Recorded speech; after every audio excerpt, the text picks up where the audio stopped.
राजधानी में बारिश का कहर देखने को मिल रहा है। आपको बता दें कि जगह जगह पर लैंडस्लाइड हुए हैं। तो वहीं तस्वीरें आपको बालूगंज चौड़ा मैदान रोड की दिखा रहे हैं, जहां पर आप देख सकते हैं कि भूस्खलन के चलते पूरा रोड क्षतिग्रस्त हो गया है और इसकी चपेट में एक रेन शेल्टर भी आया है।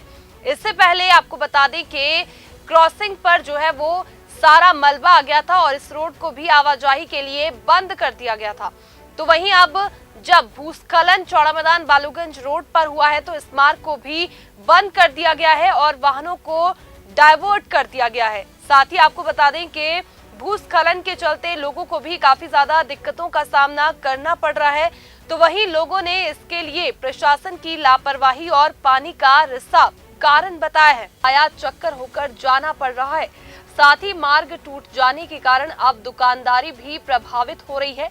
पहले यहां आते जाते लोग रुक जाते थे, लेकिन अब काफी ज्यादा परेशानी हो रही है। स्थानीय लोगों व दुकानदारों ने कहा कि ये भूस्खलन प्रशासन की लापरवाही का नतीजा है। उन्होंने कहा कि 1 वर्ष पहले भी ये जगह धंस गई थी, जिसके लिए यहाँ पर एक डंगा लगाया गया था, लेकिन इस डंगे के कारण जो कलवट थी उसे बंद कर दिया गया था। कलवट बंद हो जाने के कारण पानी का सारा रिसाव पहाड़ी पर होता रहा, जिसका नतीजा अब भूस्खलन के रूप में सामने आया है। सर, अपना परिचय। मेरा नाम कर्मवीर है।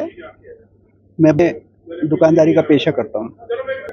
परेशानी का जहाँ तक है, तो जब एक आवाजाही का साधन ही खत्म हो जाएगा, लोगों का चलना फिरना, जहाँ से आवाजाही है, किसी ने ऑफिस जाना है, किसी ने अपने काम कारोबार के लिए जाना है, बच्चों ने पढ़ाई के लिए जाना है, और वो सब कुछ इफेक्ट हो तो आप खुद ही अंदाज़ा लगा सकते हैं कि भी हाँ कितनी परेशानी है। मार्केट हमारी देख लो तो इस टाइम पूरी खाली नज़र आएगी आपको, क्योंकि आवाजाही बिल्कुल नहीं है। दुकानदार भी फ्री बैठा हुआ है और लोग दहशत में है इस टाइम कि हमारे इर्द गिर्द हो क्या रहा है। कारण इसके पीछे और कुछ नहीं, एक सबसे बड़ा कारण, जिनकी ये जिम्मेवारियाँ हैं वो लोग दफ्तरों में बैठ के पॉलिसीज़ बना रहे हैं। कहाँ पे क्या काम हो रहा है, क्या नहीं हो रहा है, उसको वो इंस्पेक्ट तक नहीं कर रहे। 1 साल पहले जब ये जगह बैठनी शुरू हुई थी तो उसी टाइम इन्होंने एक स्पोर्टिंग वॉल लगाई, ठीक इसी रेन शेल्टर के सामने।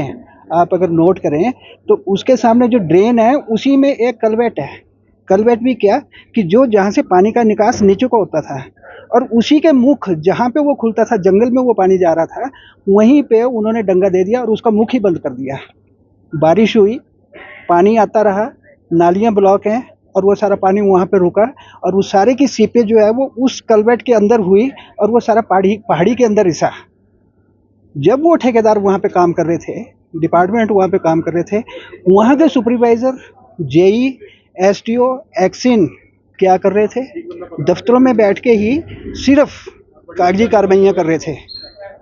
जनता के टैक्स का पैसा जो लगा वहाँ पे, उस सारे का नुकसान और उसकी भरपाई उनकी पर्सनल जेब से होनी चाहिए, ना कि सरकार के पैसे का वहाँ पे इस्तेमाल होना चाहिए। कारण क्योंकि जिम्मेवारी उनकी थी उस जगह को देखने की, जहाँ 1.5 साल पहले से सीपेज हो रही थी, अंदर पानी जज्ब हो रहा था पहाड़ी के अंदर, उसको खोलने के बारे में सोचना था। और बोलने के बावजूद मैं खुद इस बात के अपने आप मैंने ठेकेदार को भी और जो वहाँ पे लोग लगे थे उनको भी ये बोला था कि इसका मुख खोलो, और नहीं खोलने के बावजूद वो पानी वहाँ पे मरा है, जिसमें विभाग जिम्मेवार है, जिन्होंने उसकी प्रॉपर देखभाल नहीं की और फिर उसको खोलने की कोशिश नहीं की, जिस वजह से ये सारा नुकसान हुआ और इतनी सारी जनता जो है परेशान हुई है।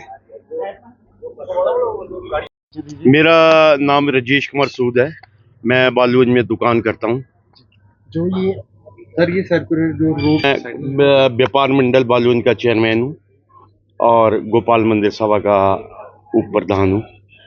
सर, ये जो सर्कुलर मुख्य वजह जो है, एक तो पानी का बहुत अधिक रिसाव होना, और एक जो पानी की एमसी की सबसे ज़्यादा लीकेज जो है, इसका मुख्य कारण है। तो ऑपोजिट एक दूसरा रोड है, Indian institute of advance study का, जिसको अंग्रेजों के टाइम से वो रोड खुला चला आ रहा था।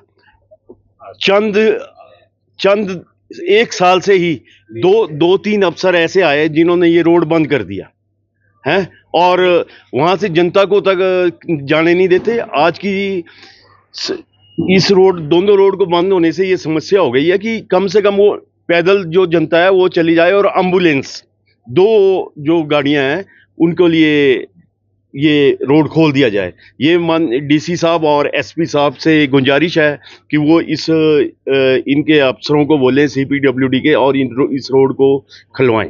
ये जो सर्कुलर रोड टूटा है, रोड का मेन कारण पानी का रिसाव और कारपोरेशन की जो है नेग्लिजेंसी है। इतनी बड़ी बड़ी जब दरारें आ गई थी तो उन्होंने इसका कोई भी रिपेयर नहीं की, कलवट नहीं खोले, इंतजार करते रहे कि कब ये रोड गिरेगा और नए सिरे से बनेगा।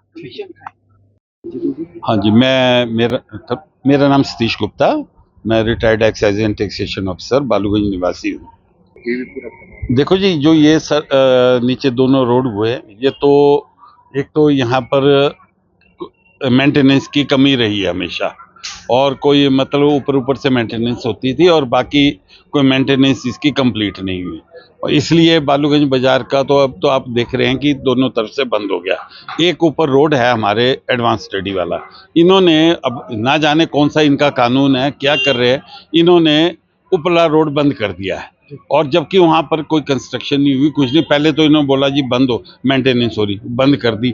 हमने सीनियर सिटीजन हम लोग हैं, हम कहाँ से आएंगे, कहाँ जाएंगे, मॉर्निंग वॉक को जाना होता है, शाम को जाना है, तो इन्होंने बिल्कुल बंद कर दिया है। मैंने इस बाबत डायरेक्टर इंस्टीट्यूट सेक्रेटरी को मैंने मेल की, उन्होंने उस मेल का कोई भी मुझे जवाब नहीं दिया। हम आपसे यही है कि हम आपके द्वारा हम आपसे ये रिक्वेस्ट करते हैं कि इनसे बात करके कम से कम 2-2 घंटे सुबह के, 2 घंटे सुबह, 2 घंटे शाम, या अब जो प्रेजेंट हालात है इसके मुताबिक इनको उपरला रोड खोल देना चाहिए। ये हमारी है जी। अच्छा, थोड़ी नीचे ताकि कट जाए। सर अपना परिचय। मैं अनिल वर्मा। रोड बंद होने का सर, आप इसमें गाड़ियां देखोगे कितने बड़े बड़े ट्रक और रात को बड़े बड़े टिप्पर यहाँ से जा रहे हैं। छोटी गाड़ियां जाएं तो कोई दिक्कत नहीं होती। साथ में पड़ा हुआ कलवट बंद पड़ा, कितने साल से बंद पड़ा हुआ है। जो सरकारी महकमे कोई काम नहीं कर रहे, वो लिपापोती करते हैं वहाँ पे बस जाकर। थोड़ी देर में काम हो ऐसे दिखाते हैं कि हमने बड़ा काम कर दिया है। जनता का सीधा आई वॉश है। शिमला में आप देखोगे, रिवॉली के पास आप देखोगे इतना बड़ा लोहे का जंजाल वहाँ खड़ा कर दिया उन्होंने। आप देखोगे 3 या 4 साल के अंदर ये सारा ऊपर से रिज नीचे आ जाएगा। ये हम झूठ नहीं बोल रहे, पर हमारे को हकीकत का पता है यहाँ पे क्या होता है, क्योंकि पहाड़ी कंस्ट्रक्शन यहाँ बहुत बंद कर देनी चाहिए बिल्कुल एक तरफ से। और इतना लोहा शिमला में, इतना लोहा इकट्ठा कर दिया उन्होंने कि जैसे पता नहीं क्या महल बनना है यहाँ पे।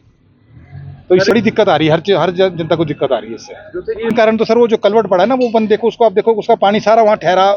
थोड़ी जब आप बारिश होती है ना तो वो पानी खड़ा हो जाता है, वो पानी रिस के वो नीचे जा रहा है, और वो मिट्टी में जब रसेगा तो जब धूप लगेगी और मिट्टी फूलेगी तो धक्का लगेगा ही लगेगा। तो टीपीडब्ल्यूडी या सरकारी जो महकमे है सर, उनको थोड़ा सा ध्यान से काम करना चाहिए। सरकारी दफ्तर में आदमी बैठे हैं, वो बोल रहे हैं जी एक्शन साहब साइन हो गया, ये हो गया, मेरे इसको टेंडर दे दो, उसको दे दो, ठेकेदार को काम मिल गया, अपनी कमीशन ले ली और अपना साइड हो गए। ये है सर, इसमें और कोई दिक्कत